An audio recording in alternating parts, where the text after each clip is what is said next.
Well, here's an update. This is very temporary, by the way. I just need to order some wire because I don't have anything long enough. I have a lot of CCA, but I don't want to use that. I only want to use OFC. This is the only CCA that I have on here. I just needed one more.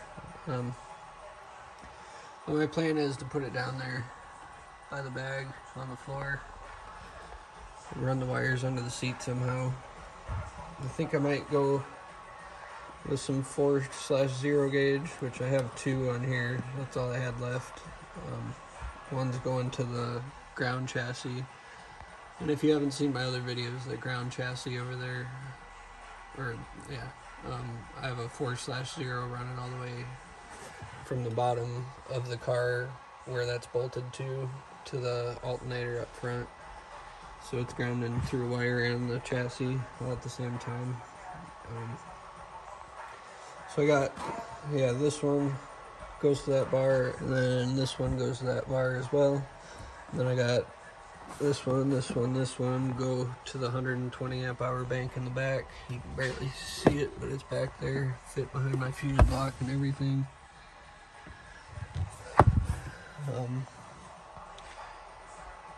And then of course got a couple positives running to the fuse block so the amps can pull from this battery and the other one simultaneously. Then obviously I got a couple wires, or 3 wires going in to the bank and back too. But all these wires hold this battery in there. Like, the battery doesn't even move. Well, it kind of moves around a little, I guess, but and wire's pretty expensive from the last time that I bought it. Pretty sure I paid closer to $200 for like 50 feet, and now it's like $260, I think, for the Sky High that I go with. But either way, if I go with the 4/0, I don't even remember how much this was. I bought that a good 2-3 years ago, so I'm sure prices went up on that too, but that's probably what I'm going to try to use. That way I can eliminate so many runs going from this bank down to the floor. But either way, so right now I'm sitting at 184 amp hours worth of lithium. I got my 2 salt 6Ks. Can I see the one in the corner there? And those do pretty well with these lithiums now. Even if I don't have the car idled up, I maybe dropped to 12.9. And I mean, I'm not full tilting at idle, but on my meter up there, I'm still doing like 146 to 148 decibels, which that meter is a little inaccurate, but I did get on the meter a while ago, and I did 152.3 before I've had the 120 amp hour in there, so I'm sure it'll be a couple tenths louder now. But yeah, that meter's pretty accurate for the most part. It was actually reading 151 for the most part, and I got the 152, and that was on the window, car sealed up, driver door open, I guess. And it was a term lab, so I think that's one of the more official SPL meters out there. And I only did pull 8,800 watts. I don't think there was much rise, and I did drop down into the hard 11s when I did the burp, so I'm sure that's probably why I only got 8,800 watts out of both of these. But now, like driving to the interstate or whatever, when I can keep the idle up,